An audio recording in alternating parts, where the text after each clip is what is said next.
Welcome everybody to the 104th episode of Can Mayonnaise Kill a Jedi? I am your main host, the Artificial Dragon. I'm trying not to burp into the mic. I'm your co-host, Darth Celine. And happy 2026, everybody, and welcome to our first episode of a new year, everybody. Once again, 104th episode. I am not going to edit the Eeyore voice this time. I'm so proud of that. Wow. I can't believe it's barely been a week, Hannah, and we just got started with this new episode. Currently, it is the 10th.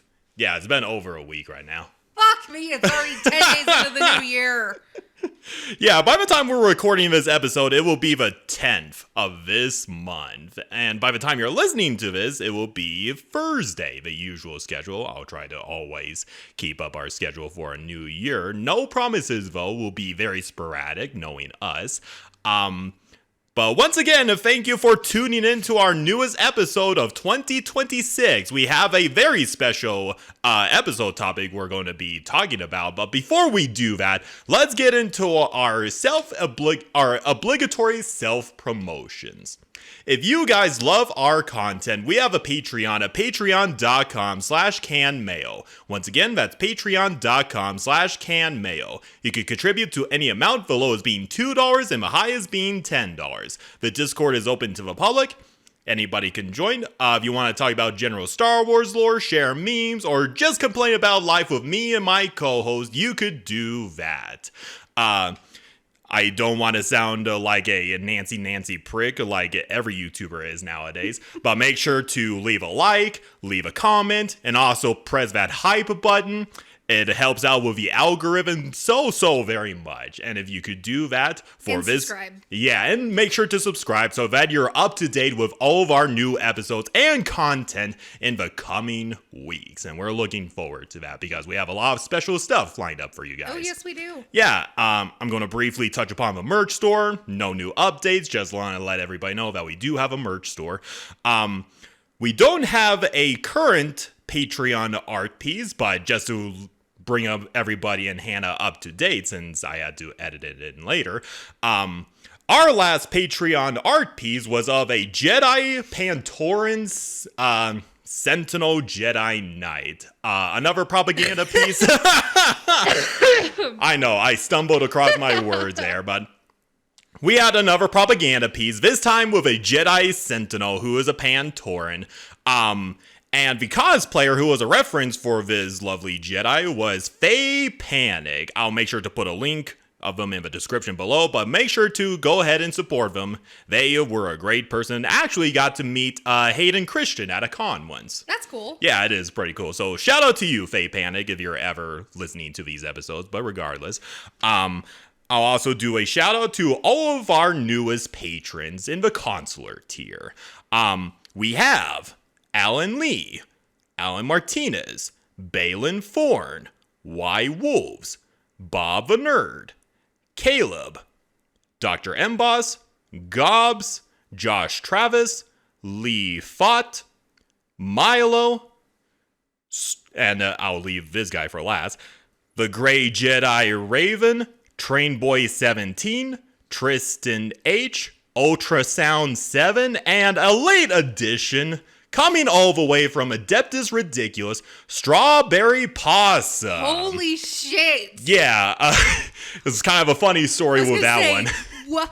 We got someone from AdRec in our server now. What the fuck? Yeah, exactly. I was just promoting because I'm a moderator for the Adeptus Ridiculous server, and Strawberry Possum just said, cool. Wow, you guys actually look like a very cool community. I'm gonna contribute to the Patreon, and yes, Strawberry Possum is part of our community. We are not worthy. All hail the Strawberry Possum! Once again, thank you so much for joining our little community that we have in the making, and we could only grow bigger from here. I did say the other day, if Bricky joins, I'm going to literally shit a brick. Literally shit a brick. That would be something. Oh, imagine if the if Shy decided to come into our server, Hannah. She would just get along with me the most of the entire server mom. I'm the server dad, and I always have to talk to her every once in a while to ask permission on certain things. So she's got the intimidating aura I should know from experience. But yeah, thank you everybody on the consular tier for supporting us for the past 4 years, and I hope you are looking forward to more shenanigans and content like this. And once again, shout out to the Hunt for the Inorat campaign. We have a new session coming in a couple months. Keep an eye out for that live stream. It's going to be a doozy. And we also have several things in the making, and I am really, really excited to see those things come to fruition. So keep an eye out for more content for Hunt for the Inorat. And with my stuff out of the way, I have actually been neglecting Celine's Cantina as of late because a certain Keldor we all know and somewhat love gifted me Baldur's Gate for Christmas. I have been downright obsessed with you this have game. I already have 4 characters and I haven't even completed the story yet. It's just that good. Yeah. I may make another side blog just to show off my Baldur's Gate characters. We might see. Yeah, we shall see. Yeah, you've been very obsessive with Baldur's Gate, especially with the little dong mechanics that you told me about and showed me firsthand. Yeah. The dong mechanics, like, opening the game, I didn't know what I was going into.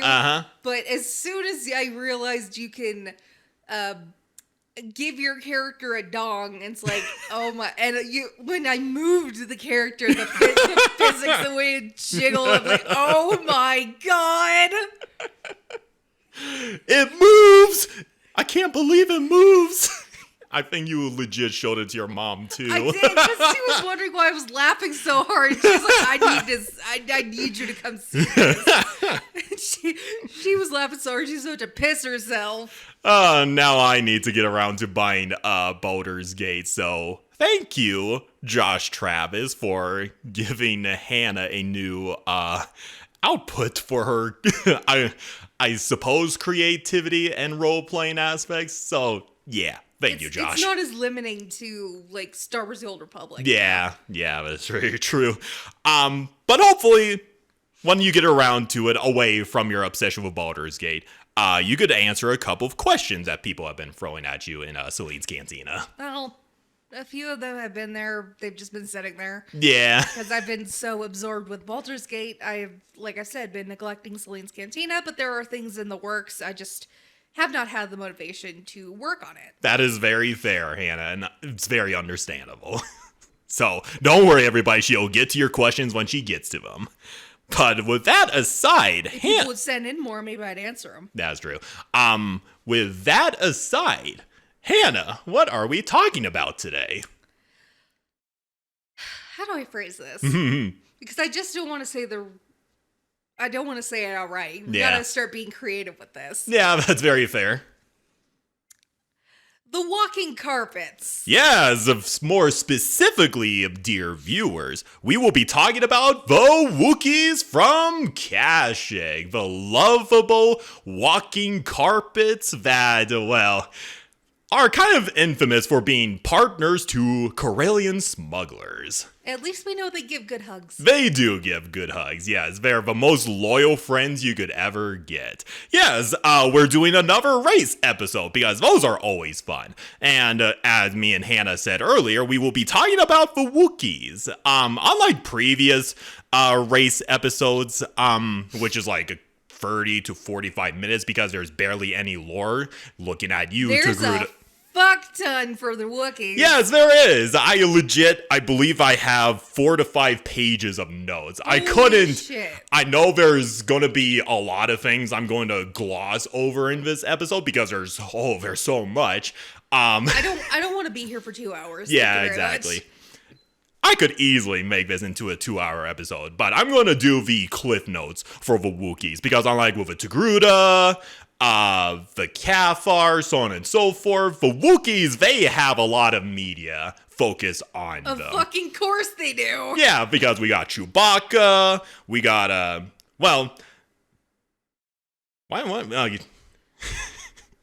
I He know had a glitch there for a second. Yeah, I had a little bit of a glitch there. There's a couple of companion characters. I don't know the one from SWTOR, but I do know... Bodar. Bodar, yeah. And then there's... And Zalbar. Zalbar, yep. Two of the most prominent characters, but... Bowie and Big Z. Yeah. It's kind of an interesting thing because they're all just copy and paste archetypes of Chewbacca, who are just giant, lumbering, loyal. It will be kind of demeaning for me to call them companions or like dogs or something like that. They're not dogs. I know. I mean, if you think of Chewbacca as Barf, maybe. Yeah. But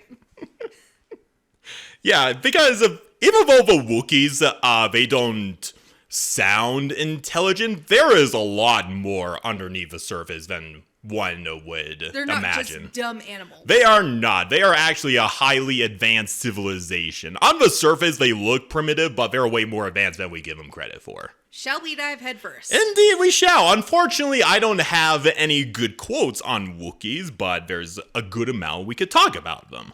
So, of course, if it wasn't obvious, the Wookiees are a mammalian race that inhabit the planet of Kashyyyk, which is located in the mid-rim within the Mustrener sector.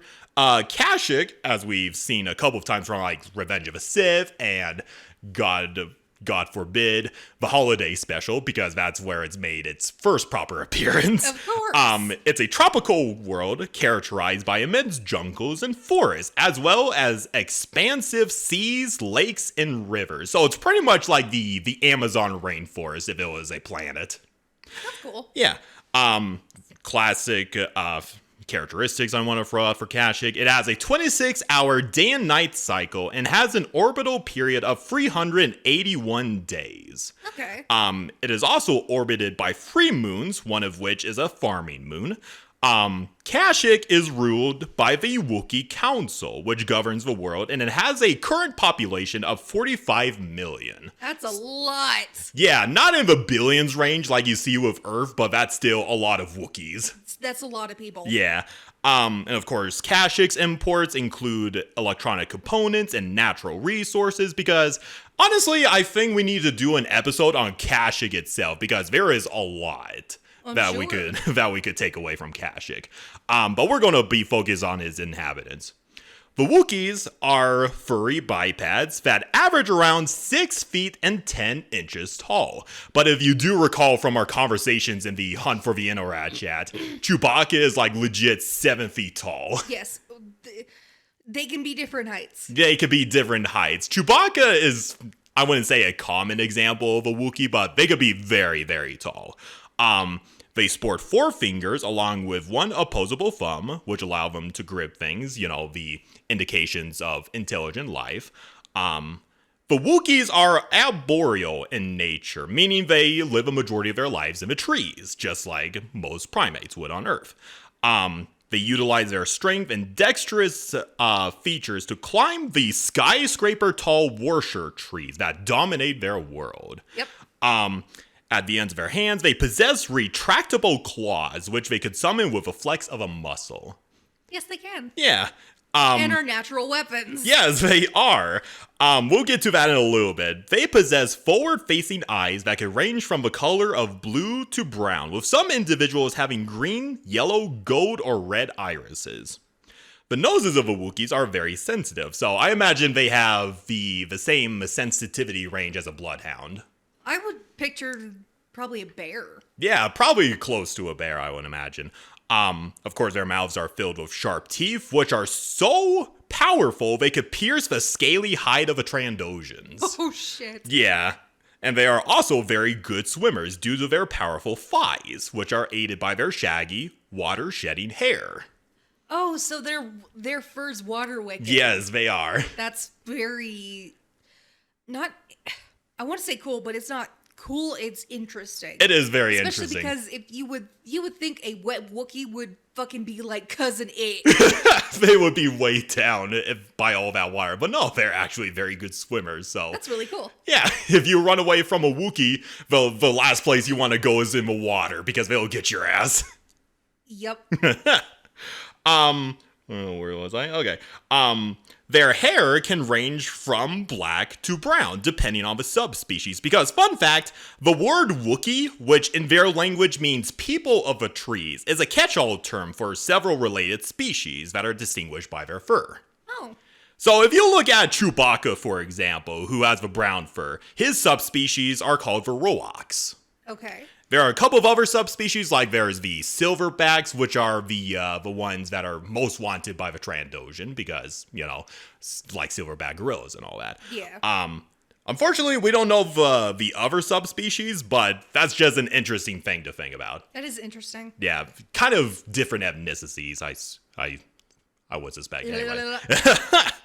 But of course, there's also typically they come in brown. They also have red fur and chestnut. There's also the extremely rare albino Wookiees. Yes, you only see one in SWTOR. It's one in SWTOR, and also there's like another one that was kind of rivals with Chewbacca in his childhood. I'll send a quick picture of him.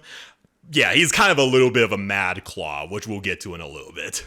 Oh, yes, the concept of mad claws. Yeah, they are kind of an interesting concept, but we'll get there when we get there. This looks like a possessed Ewok. Yeah. Just without the ears. Yeah, exactly. Albino Wookiees are extremely rare, but not unheard of, though they are usually seen as a bad omen, given that they, stand out like a sore thumb in their environment. Reminds me of Powder. Yeah. Have you seen that movie? No, I have not, unfortunately. Very good movie. Powder, okay. Yeah. I'll have to take a look at it when I give a chance.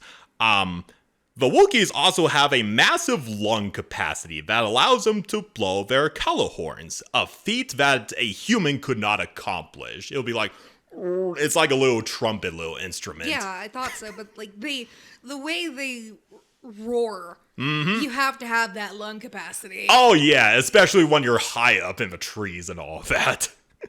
Most adult Wookiees exhibited, I remember this little lore tidbit from our dearly departed Urg the Turtle. Do you know that some Wookiees have a telepathic ability?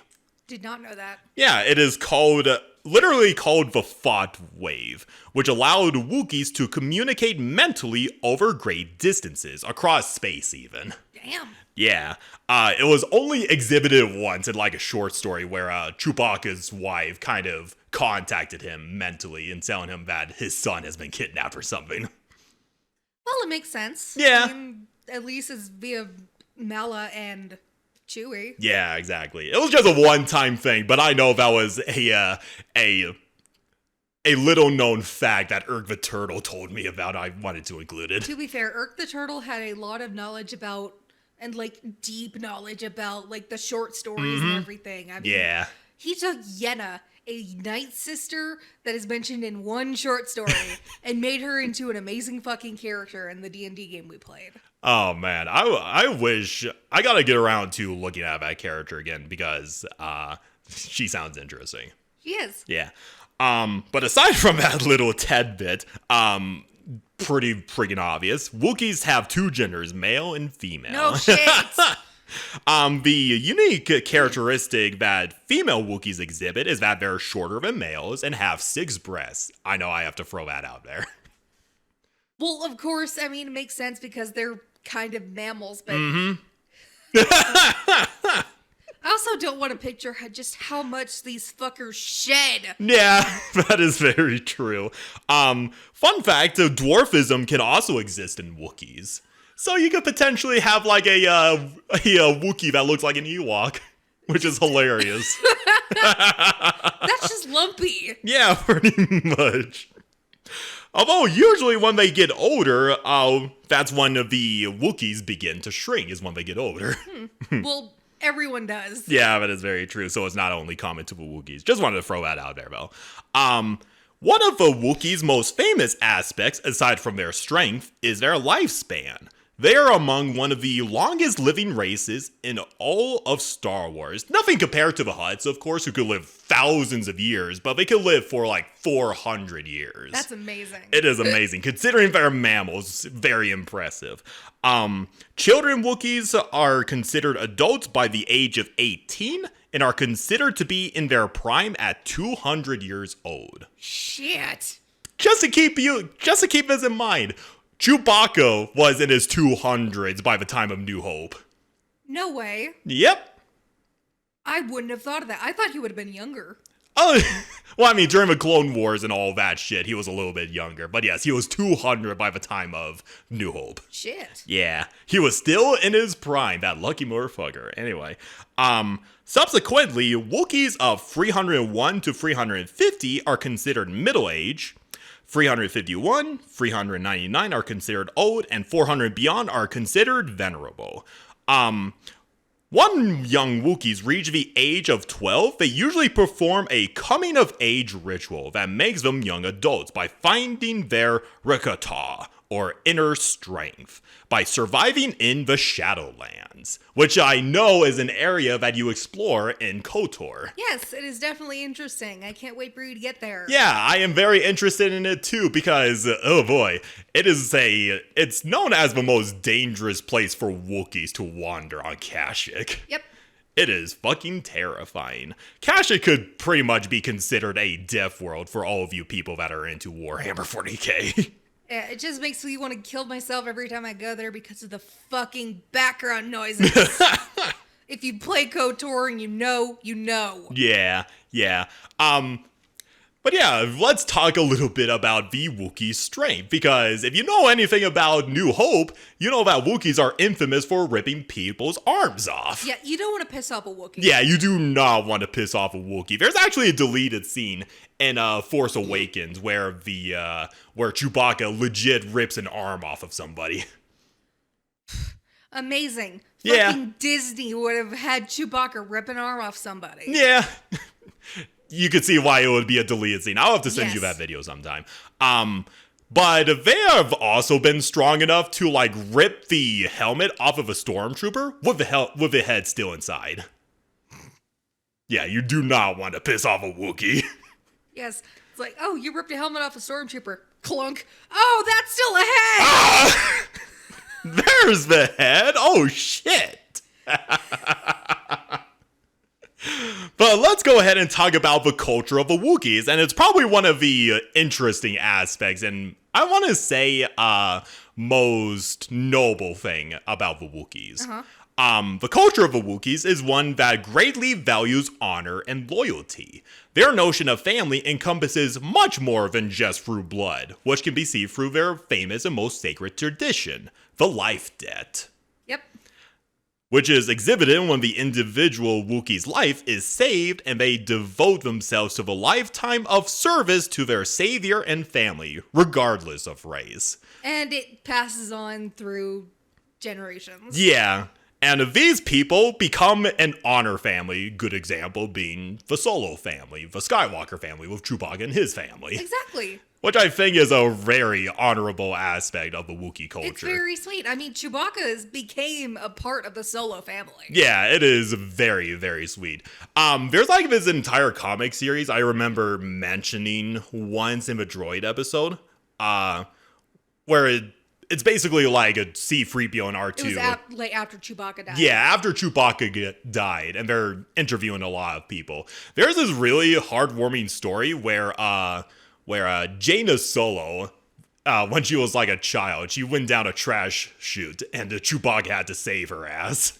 It's like, why must I do this? But I gotta do this for my family, my honor family. Like, God damn it, my niece just fell down the trash chute. Now I have to go in after her. Yeet! Yeah, Chewbacca, you lovable walking carpet, doing everything you can to save your family. Big ol' walking teddy bear. Yeah. Wookiee couples usually married for life and would raise 2 to 3 pups. But that isn't a firm rule on the matter, since Chewie and his family had 1 child. Yes. As we saw in the holiday special anyway. Whether that be Lumpy or Lubaka. Lumpy. Lubaka I believe is his nephew. Yes. It was not unusual for a father to leave their world for long periods of time and entrust their mate and older kin to educate the pup. Well, no shit. Yeah. So Chewbacca... Insert the fucking holiday special. Yeah, exactly. Wookiees live in a patriarchal society, and families are grouped in clan structures and a system of inter-clan alliances and other families. Families of the Wookiees live up in the canopies of worship trees, which are known as the literal cradle of Wookiee civilization. I'll send you a couple of cutaways from like Revenge of the Sith and all that, because these trees are motherfucking gigantic. They could literally build cities into these trees. Yeah, you see this with KOTOR 2. When you land on Kashyyyk. Yep. Normal houses of the Wookiees are usually tree houses that are set upon the crown of a worship tree, while the most luxurious houses are built directly into the trees. Entire villages were held up by branches only, without the help of repulsor lifts or other modern technology. They're just that good at building architecture. The motherfucking Wookiees harvest food, water, everything you could think of from the worship trees alone. It is literally the cradle of their civilization. I mean, I remember in Heir to the Empire, when I was listening to that, and when Leia was seeking refuge on Kashyyyk, because Chewie said, "Oh, I'll protect you." Yep. She even was like observing the just sturdiness of the architecture and everything. Oh, It's yeah. like, Wookiees know how to do their shit. Yes, they do. Each city across Kashyyyk was, well, actually, entire villages were held up by branches without the aid of repulsor lifts. The most fascinating things about the Wookiee is that each Wookiee learns to fashion everyday items such as tools, musical instruments, and household items. There is an old saying: give a Wookiee a knife and send him into the forest in the morning, and by evening, he would have carved you a table to eat dinner on and a house to put it in. And it's also kind of fascinating because outsiders may view such works as art, but for the Wookiees, they simply viewed it as survival skills because there's no language for artists in their tongue. That's weird. It is very weird. So if they just craft a master table that is... They think of it as practical. Yeah, It's like, practical. Okay, we need a new table. Let's just go make one. And it's like, this is gorgeous. This is artistry. No, this is just, we needed a new fucking table. Exactly. They would be the admiration of many sculptors across the galaxy. And the Wookiees are like, that's just a practical tool. What are you talking about? We needed it, so I made this. Yeah, if they're just casually making art pieces just for the sake of survival, being extra as hell. I love it. Well, where was I? Okay. Each city across Kashyyyk was led by a chieftain, otherwise known as elders, who all oversaw the civil and military matters of a community and were the only ones who had the authority to cancel the celebration of a sacred holiday, like Light Day, for example. Yeah. On a planetary level, Kashyyyk is ruled by a king, coming from a patrician family, and whose court was held at the royal city. The role of these monarchs was to determine the world's stance in times of interplanetary war. Already talked about... While they may appear low-tech, the Wookiees are in fact quite comfortable with modern technology, and they literally have the ability to fuse technology with their own craftsmanship. Like, for example... I will actually send you a picture. Chewbacca's bowcaster. I was gonna say Chewie's bowcaster. Yeah, bowcaster. Chewie's bowcaster is actually a blend of his Wookiee craftsmanship and where the fuck is it? I'll just look it up. It's actually like a hybrid of a Stormtrooper's E11 blaster rifle and a couple of other random parts. It's how like I don't know if it's specifically Gungi's lightsaber, but any Wookiee who carries a lightsaber. Oh yeah, and it's also has the wooden hand or the wooden hilt and the tooth at the end of it. Yeah, that's a very good so example. Fucking cool. It is very cool. Like even some Wookiees that have been known to patch up, like short-term patch up hyperdrives with sticks and wood, and they would work. So they're just patching it up with wood, and it actually works. Hope it works, and it fucking works. Yeah, there's motherfucking jerry rigging, and then there's Wookiees, which is hilarious. There's redneck engineering, then there's Wookiee engineering. Which is so awesome, because the washer wood, it is so incredibly durable, comparable enough in strength to steel, in fact. They make a majority of their vessels and spacefaring ships out of their washer wood. Damn. There's this one vehicle introduced in canon. It's basically a anti-slavery gunship. I'll send you a picture. But that basically is made out of wood held together by sap. It doesn't look like it. No, it does not. Impressive. Yeah. It's called the Ojratog anti-slaver gunship. I gotta say in that Wookiee accent. Throughout history, the ingenuity of the Wookiees is best showcased through the Chotolok Guild, which is basically a group of Wookiee cartographers and navigators who have mapped out numerous strategically important hyperspace routes known only to them. Oh, fuck. They are that big-brained, Hannah. Yeah. Let me see. While normally a peaceful race, the Wookiees are infamous for their temper and can go into a berserker rage of sorts. As I said, you don't want to piss No, off you a do Wookiee. not. Which could only be satisfied if the source of their anger is destroyed. The brutal reputation of the Wookiees served as the basis for a deal slang expression called Wookiee Night, which is referred to rendering an enemy entirely harmless using excessive force. Yeah. Despite their reputation, however, the Wookiees usually aren't willing to fight over trivial matters. When arguing in public, for example, two Wookiees would engage in a lot of posturing and stomping, like natural animals would, because Make gaining themselves look bigger. Because an injury is life-threatening in the long run. Yes. However, if there is a large crowd gathering around, egging both of them on, then that would escalate to a life or death situation for them. Let's see. Even when fighting to the death, the Wookiees would stay to their code of honor, which prohibited the use of their claws, and that is where the term mad claws come in, because it is considered dishonorable to use their claws in fighting. Yeah, it's taboo to their culture. Yeah, and if they could use it for climbing and shit and survival. But you don't use it on your cannon. No, you do not, because that is considered dishonorable. One of the reasons, well, I wouldn't say one of the reasons, the reason why, goddamn, Zalbar was exiled by his clan, and you find him on Terrace. Yes.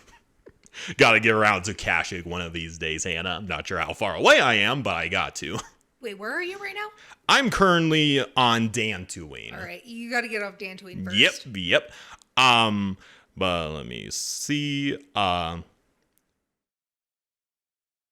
they are capable of hand-to-hand combat, the Wookiees are capable of crafting a lot of unique weapons, one of them being the bowcaster, but I'll send you a couple of their interesting designs. Oh, there's a bowcaster right there.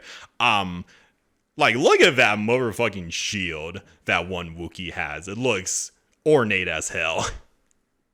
That is interesting. Yeah. They got their Rourke claws and the trademark bowcaster, a crossbow single-fire weapon that is so powerful it couldn't be used by any other physically weaker race. It has a lot of kickback to it. So it's like a heavy crossbow. Yeah, pretty much. Only usable by Wookiees, but for whatever reason, Han Solo is able to use it in Force Awakens. Thank you, Disney. Inconsistency much? Hey, they keep the Star Wars theme of inconsistencies. Yeah. Now on to the last thing about the Wookiee culture, their language. There is many Wookiee languages, but the most common one is Shirwook, which is nicknamed Wookiee Speak in Basic, the literal meaning of which was the tongue of the tree people. And it is the language that the Wookiees use with outsiders because it's the easiest to understand. No shit. Yeah. Examples of Shirwook, I'm just going to give you a couple of examples. Sorry for your ears, everybody. I'm going to attempt to speak like a Wookiee, but yeah, here's one example of Shirwook. Whoa, row, row. Hello, how are you? What the fuck? Wrong. I'm a friend. Who was that Wookiee that I saw with you last night? Oh my god. There are many others examples if you want to go on Wikipedia, but yes. Those are just free examples I wanted to take a crack at. You know how people do videos of giving R2 subtitles? Yeah. People need to give Chewbacca subtitles. Yeah, I'm surprised that hasn't been a thing yet, but that would be hilarious. The other Wookiee languages that we know about are Zilok, which is spoken from the Wookiee Islands of Kashyyyk, and Fikrian, which is richer in technical vocabulary. So I imagine it's like a nerd speak among the Wookiees. Okay, now that we talked a little bit about their biology and their culture, let's talk about the history of the Wookiees, because there's going to be a lot to dive into, Hannah. Okay. Interestingly enough, while the Wookiees were largely believed to have originated from Kashyyyk, various pieces of lore tell kind of different stories about how the Wookiees became the dominant race. Okay. According to Wookiee legend, the first Wookiees were visitors, either in the form of pioneers or refugees. It was kind of a topic that was rarely touched upon by Wookiee culture, but in their creation myth, they're basically outsiders, visitors to Kashyyyk. We don't know where they came from, but that's what they believe. Though conventional wisdom held by outsiders held the view that Wookiees were simply the most capable climbers and were able to avoid a majority of their predators on the forest floor, thus allowing them to evolve further. Despite there were no records indicating that the Wookiees did not populate the surface of Kashyyyk, with some reports indicating that they evolved on their homeworld at around 2 million years before the Battle of Yavin. This was before the Rakata were a thing and all that stuff.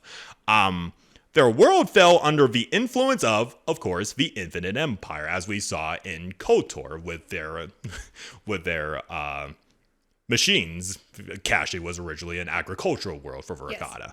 Yes. The collapse of the Rakata resulted in the machines causing the overgrowth of Kashyyyk. So thank you, Rakata, for making the Shadowlands super duper scary. And the result of this, of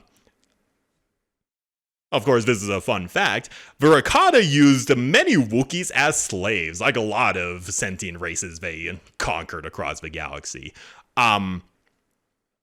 Following the Great Sith War, so the events of Knights of the Old Republic, Kashyyyk was discovered by the Zerka Corporation, which was gifted by the Republic. And they declared that there is no sentient life on the world to keep ownership over it. Eventually, the enslaved Wookiee population overthrew their Zerka overlords, while thousands of years later, the Wookiees would make first contact with scouts from a neighboring world. Fun fact, do you know who are the lifelong rivals of the Wookiees? The Trandoshans. Yes. And they're practically in the same system, Hannah. Yes, I know. Yeah, so lovely first contact by the Trandoshans who are like, who? What? Look at this lovely world. Hey, I'm going to kill you now. No, fuck off, Scalies. Yep. Yeah. However, during this first contact, the Wookiees drove off the Trandoshan scouts, who left behind a single starship. And that one starship was enough to give the Wookiees a necessary jump in as a spacefaring race. So if it wasn't for the Trandoshan scouts, the Wookiees would have never gone across the stars. So they have one thing to thank the Trandoshans for, despite being lifelong rivals. Yeah.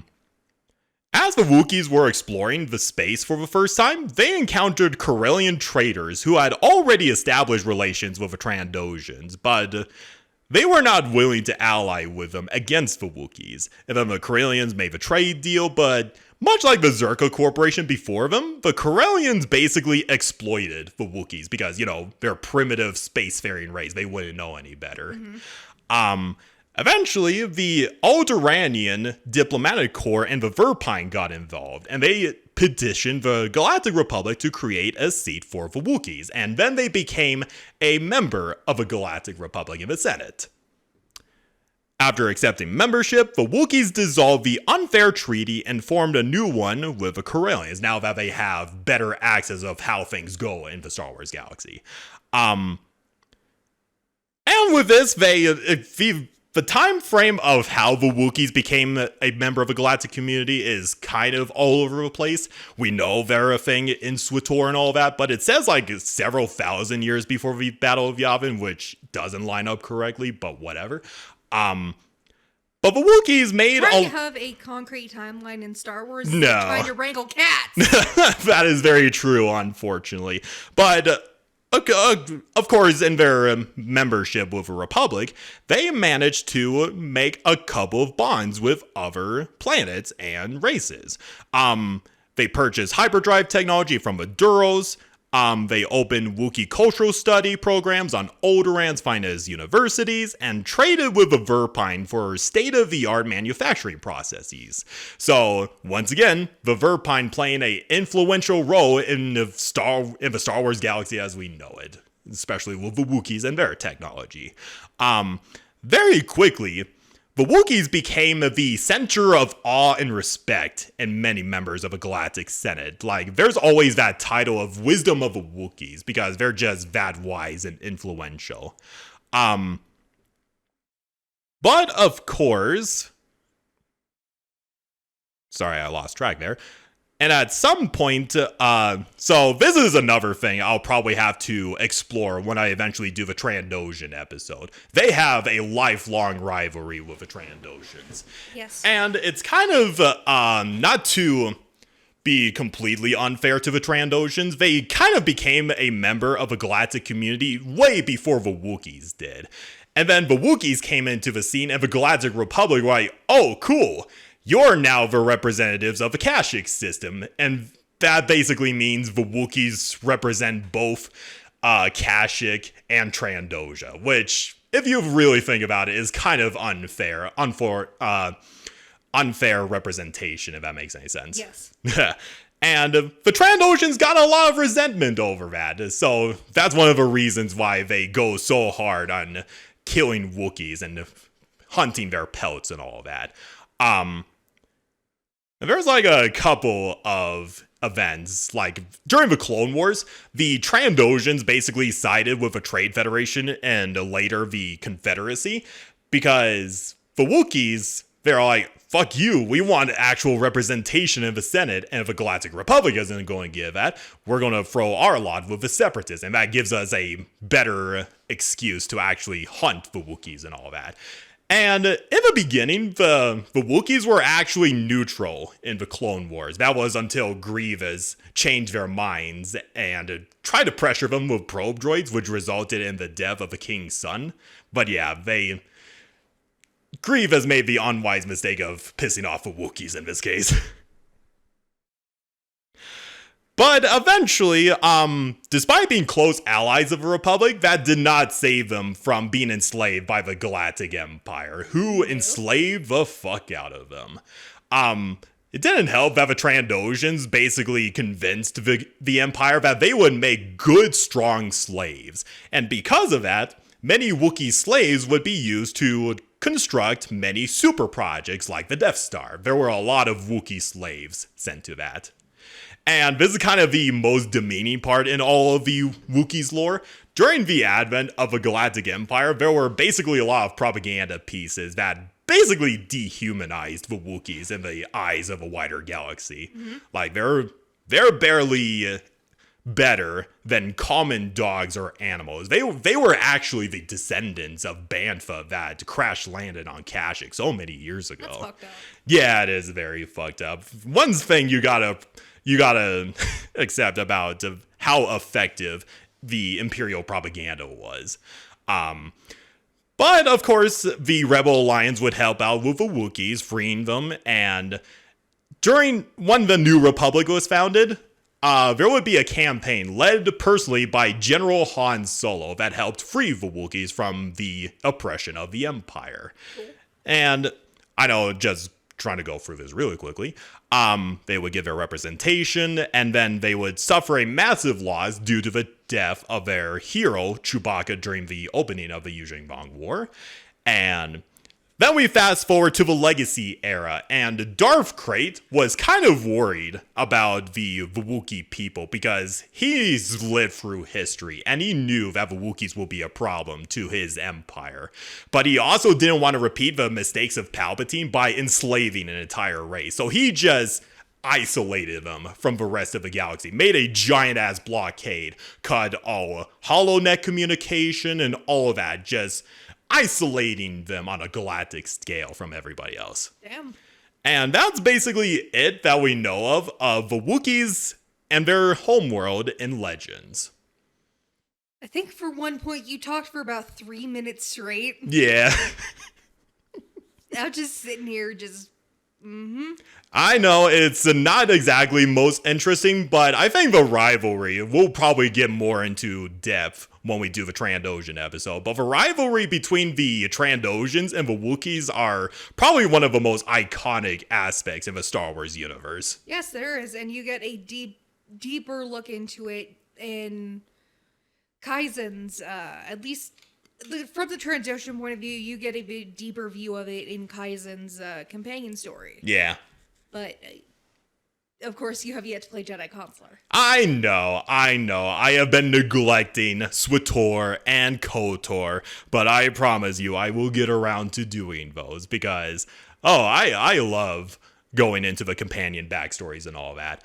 The Trandoshans and the Wookiees, now that I think about it, have very similar cultures. Like, they both exhibit life debts, I wouldn't say they both necessarily love hunting, but they do have their own honor codes here and there.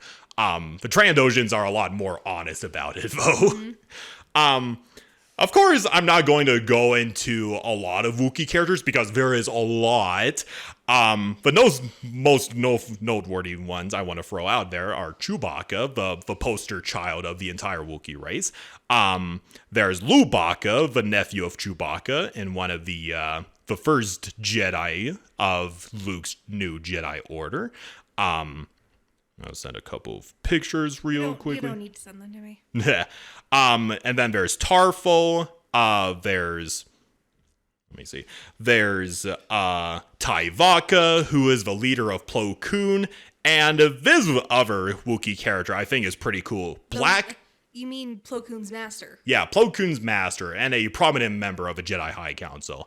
But the most interesting one recently introduced in canon is Black Chrysanthemum, who is a Wookiee bounty hunter, basically evil version of Chewbacca. Yes, I've seen him on Galaxy of Heroes. Yeah. He's a Black Wookiee. Yeah, he is pretty cool. I'm looking forward to eventually adding him into the Hunt for Interact campaign. But yeah, that is our episode on the Wookiees. What do you think, Hannah? Oh, you neglected to mention Malatobuk, Chewbacca's wife. Yeah, I just wanted to throw the most noteworthy ones because, let's be honest, there are a lot of Wookiee characters. It's not even funny. I know, but Malatobuk and Lumbawaru, Chewbacca's wife and son. Yeah, that we have seen in the holiday special. But yeah, that is our episode on the Wookiees. I know I probably missed a couple of things. Life Day, I mentioned it in the holidays episode.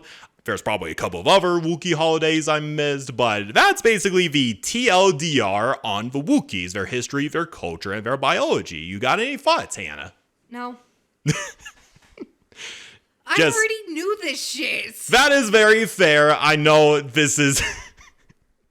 At least you learned a little bit more about the Wookiees. The Wookiees are just a very admirable race. Yes, they are. Especially because, they take on life debts and they're very kind and honorable. But hurry it up a bit. But yeah, that is our episode of Can Mayonnaise Kill a Jedi? Or in this case, Wookiees, they are good boys. Or shut the fuck up and stop glazing the windows. Yay, a great episode to start 2026 on, Hannah. Hope you guys enjoyed this little episode. The next one will be a Patreon selected episode. And well, let's just say it's going to be a doozy. I'm sure it is from what I've heard. But yeah, any closing statements, Hannah? I'm fucking tired. I'm ready to go home. That's very fair. Okay. Hope you guys enjoyed this episode, and I am looking forward to the next episode. May the force be with you. Support Celine's Cantina. Indeed, support Celine's Cantina. And we will see you in the next episode. Bye-bye. Bye.